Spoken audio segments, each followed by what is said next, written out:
Hey guys, what's up? We are back with the FitAID Morning Show. It's more of an afternoon show at this point. All day. People have been rolling around all day, and now we have some real stars in the building. Ladies and gentlemen, she was here before Christmas. Abbott, my co-host for this segment.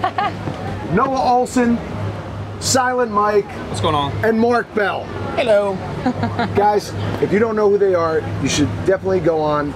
Get out from under the rock. Yeah, just fucking get out from under the rock. Kenny. Yeah, Mike, you do what you got to do, man. We're not worth it. Don't follow us. We suck. Guys, you're here at the CrossFit Games. It's two power lifters. Power lifter and wannabe. Are you telling them or are you asking? I'm asking. Hold on. Would you guys realize? Power bears. What do you guys think of the sport of CrossFit being two power lifters? I like CrossFit a lot. I think it's done a lot for just bringing people together, and something that I call, not to get too technical and too serious, but it causes something that I call accelerated learning. So when you get a lot of people around, get a lot of people together from different sports and from different strengths, you end up with accelerated learning because people end up learning from each other. Mike, what do you got? I just like people with more barbells in their hands, man. Yeah. And so, CrossFit did that, and so I'm in sport. I was with Mike over the past couple of days when we went last month. Don't be bashful. Don't hide. Don't hide our relationship. And we've been rolling around. We've been rolling around to a couple of CrossFit gyms. Rolling around. Just trolling CrossFit gyms all over the trolling. place. Yeah. And Mike wasn't happy with the programming of CrossFit gyms. I wasn't not happy. What I wasn't so happy with, I won. It was one of the 5. The other 4 were awesome. Just one. They didn't take the time to know who we were or what we do. Mm-hmm. Okay. I don't do CrossFit. I have nothing against CrossFit, but I don't do it. Okay. Maybe ask me that. Now, did they assume that you knew CrossFit? Because I would look at you, you're geared out, you're fit, you're well built. Don't try to compliment me and just so because I'm on your show. If you walk into, if you were to walk in my gym, I mean, one, my staff would not presume, they would always ask. But if they did, I would look at you and go, this guy can handle it. What? Yeah, maybe. What if I'm a bodybuilder? Or what if I just like to squat? Right. So what you're saying is that it wasn't the programming. It was. Yeah, the programming was fine. Yeah. For them. The lack of exploration. Mike was more offended that a CrossFit coach told him that bicep weren't functional. This will get smelly going. So yeah, let's get this going. I want to stir this up. Fuck you, Noah. And your bicep. So I'm trying to. Well, I can't do that. So in our world, we typically hit each lift maybe 1 to 3 times a week. Okay. So it was like Monday. Our program is a little more strict. I hammered deadlifts and squats. And I show up to this event, and they want me to overhead squat. That's my bicep day. I don't have a bicep. So were you upset that they weren't willing to compromise their workout, or that they were kind of telling you that you were wrong? Both. Yeah. Both. Biceps are functional. Don't do that, people. Mark. Don't do that. Yeah, there is no such thing as a non-functional movement. A larger muscle is going to be a stronger muscle. You know what I mean? Everyone can embrace a little bit of bodybuilding stuff. Some side laterals, some biceps, there's nothing wrong with it. Have fun with it, change shit up, be creative. Try not to fall in the pitfalls of doing the same shit all the time. Yeah. No, and I think about 3 years ago, no one would have ever programmed any bodybuilding stuff, but I think you're starting to see a trend of people starting to do that a little bit more. What's your take on that? Yeah, also, things like mirrors, mirrors have disappeared from gyms, and mirrors can be a great thing. I mean, I know everyone has an Instagram and everyone has video, and they're able to video themselves and see themselves. But just simply looking into a mirror when you're doing a squat is a really valuable thing. You're like, oh shit, my left knee is caved in and my right knee is way out. It's instant feedback that you can see right away. When you watch something on video, it looks quite different. All the shaking and all the weird things that happen when you do a squat or a heavy deadlift or something like that, they kind of go away. I'm not saying you should look in the mirror all the time, but that's something that I do. But you should just embrace some of these things that have been around for a very long time. Using barbells and dumbbells and all these different things. It's been around for a long time. Do you think we're going to see that full circle come back around, the whole bodybuilding world revive a little bit more? Well, I just think, with the look of the current CrossFit athlete, you got Jason Khalipa and Rich Froning, I guess somewhat on their way out, you'd say. They're probably going to do it for another 2 years or something like that. Those guys kind of, in my opinion, have a little bit of a bodybuilding physique. You might see a trend towards some of the newer athletes maybe not having that because maybe they don't have the background of doing any kind of bodybuilding, or maybe not even pursuing other athletics. Maybe they just do CrossFit. I'm not even going to try to say that would be wrong or anything like that, but maybe it would make a little bit lesser of an athlete. Maybe Rich Froning doing various sports and hunting and jumping into his pond and all that shit. Maybe that makes him the best in the world. Maybe you're going to see a trend, of people trying to continue to mimic that for years to come. So you guys are both, go ahead, Chris. No, I was going to say, CrossFit advocates to learn new sports, but then a lot of the CrossFitters, they get just pigeonholed into CrossFit, and it's really interesting to see. I mean, years ago when Khalifa did the softball throw, it was atrocious. And had he practiced, Well, that's pretty bad. It was really bad. Yeah. But he's since redeemed himself, right. And did it very well the other year. But ultimately, you want to see people explore and not necessarily take it on as a profession, but it gives them a little bit more variety, especially with coming into the games where you know that they're going to pull one of those unknowns into the games every single year. So I think what you're saying is just expand beyond just one sport. It's really hard to slow down when you're trying to go fast, and that's CrossFit, that's powerlifting, that's anything. Bodybuilding gets taken way to the extreme where it starts out like I'm going to do curls for the girls, and it ends up being I'm going to do juice and get as big and as fucking jacked as I can, and it becomes extremely unhealthy. I would say the same thing is true of any sport that gets pushed to the maximum. When you start to really push the envelope, other things, other forms of fitness and other areas where you should be strong end up becoming weak almost no matter what you try to do. Yeah. Well, you come from that world of bodybuilding, pro wrestling. You were in that world for a little bit. How do you think? Gay porn. Gay porn too? I knew Curls it was for the only boys. 3 years. I knew it. Curls for the boys. Do you think that the steroid craze, because I know you guys talk about this a lot on your podcast, do you think that's coming into CrossFit a lot more?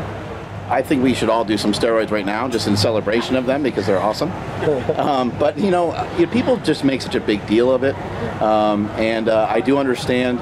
There's the guys that want to stay natural, and there's the guys that want to have everybody tested, and I understand all that. I get it, but it's just naive to think that everyone's clean. When people are pushing the envelope, they're going to do unhealthy and somewhat unreasonable things.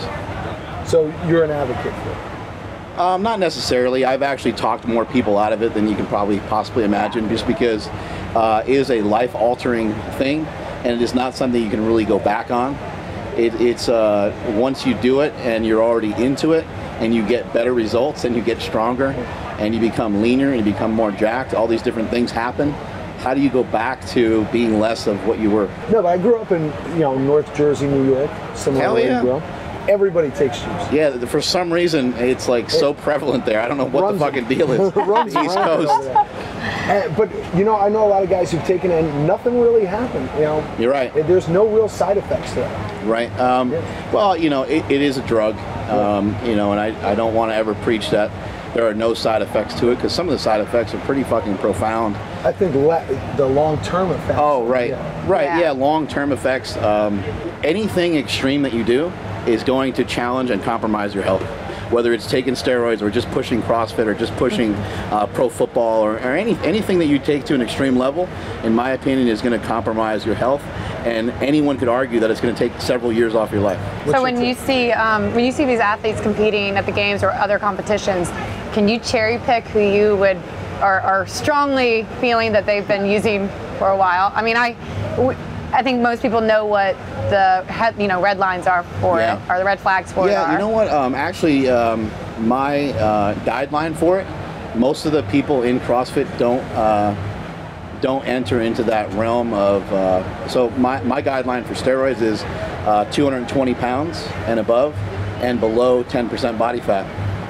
And so if you think about it, gauge. Yeah, if you think about it, who really falls in that category? Most of the guys are 205. They're fucking close. They're really close. I'm not saying just because they're under that they're not doing anything, but the human body is not really designed to hold a whole lot more than about 200 pounds of muscle mass. And I know some people will fucking have an uproar and say, "Oh, what if you're 6'8" or whatever?" I'm not talking about normal, average human beings. There's always some freaks. There's always a couple mutants in the bunch. But normally about 200 pounds is what you're going to see from most people. before I ever took anything, I was around his size, maybe a little bit bigger just because I'm a little bit taller. Aw, look what you get forward to. I was handsome, I was young, I was fast, I was pretty. And I'm pretty. But yeah, you know, so that 220 and single digit body fat is a good marker. If somebody is falling into that range, then, you know, you can make the assumption. We had a guy in here before, big wrestling fan. You were a former wrestler. Talk a little bit about that world. Yeah, I did some pro wrestling for a while. I did pro wrestling for about 5 years. It's something I kind of poured my heart and soul into for a little bit, and when it kind of came down to the end of me deciding not to do it anymore, I had my son Jake, and just really realized, like, holy shit, like there's no way I could possibly like travel and have a child and have a wife. Like, it's just not going to make any sense. My whole life is going to kind of crumble before me, even if I do you know, kind of reach some of my dreams and some of the things I want to do with wrestling. So I had to basically just give it up and pursue what I always known that I was meant to do, is powerlift. Do you see a lot of similarities between the CrossFit world and pro wrestling, being that there are these figureheads in both, and it's, you know, it's these sole companies? You know, in the WWE, it takes the type of conditioning and training that you need is just on another level. It's tough. It's really hard. I would say that it rivals any sport, MMA, CrossFit. It's really, really challenging and demanding. But, you know, just like anything else, you can adapt to it to a certain point. It fucking hurts, you know. Hurts to get slammed on the mat and all those different things that they do. I would say UFC, WWE, CrossFit are all maybe a little bit similar in the fact that they all have a quote unquote like Vince McMahon kind of leading the bunch, and what he says goes, and everybody else falls in the line.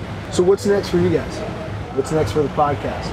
I don't know. We're just having fun. We're just fucking kicking it. We're just chilling. We're just what we're trying to do now is bring people into town from all over the world, some of the strongest athletes in the world. We bring people in for a couple of days. We do a photo shoot with them. We do a podcast with them. We'll lift with them. We'll do some YouTube videos with them. So it actually ends up being like quite a bit of work. I think when people come in, I think they just think they're going to have fun with us and just kind of hang with us, but they get fucking wrecked. And they're like, dude, like, when are we taking a break? When are we getting lunch? When are we doing this? When are we doing that? But it's just fun to me. Like, so I get obsessed with it. I'm like, oh, let's do this, let's do that. And I get excited about it. So I take people to my house. We barbecue. We have fun. I got a pool.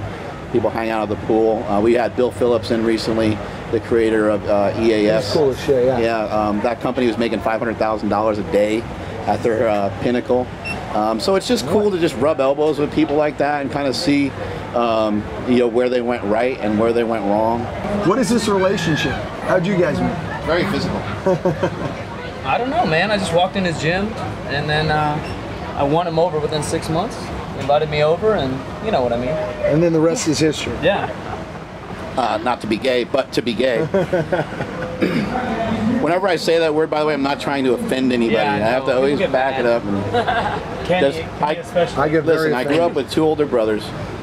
Everything I fucking did was gay. I was like, I want to play soccer. Like, soccer's gay. I'm like, why is soccer gay? They're like, it's gay, don't play it. I'm like, all right. Everything I try to do, they said was gay. Very similar household. Yeah, Two brothers, same thing. Yeah, they're a bunch of assholes. I think it's just testosterone. With Mike, you know, like one thing I saw in him when I first met him was a little bit of myself. You know, as somebody who wants to be creative, somebody who wants to be different, somebody who wants to forge forward and try to push things and just figure out a way to better himself. And so I was like, you know, it'd be really cool to kind of take this kind of blank slate. I don't think he has a college education. I don't know. I never even really interviewed him in that way.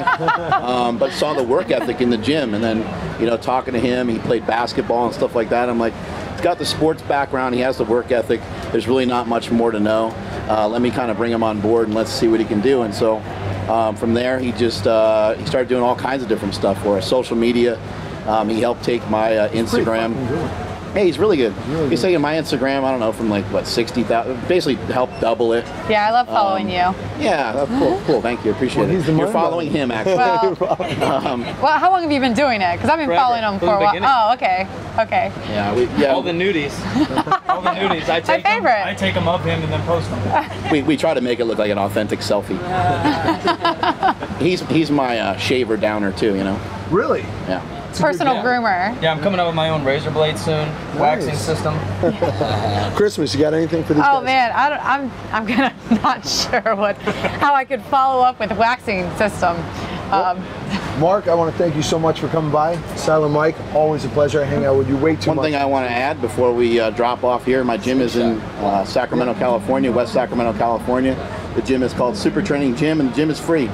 Anybody that ever wants to come check it out. Thank you so much for having me on. Silent Mike. At Mark Smelly Bell. Smelly Bell. Guys, check them out. If you don't know who they are, now you do. We'll catch you guys later.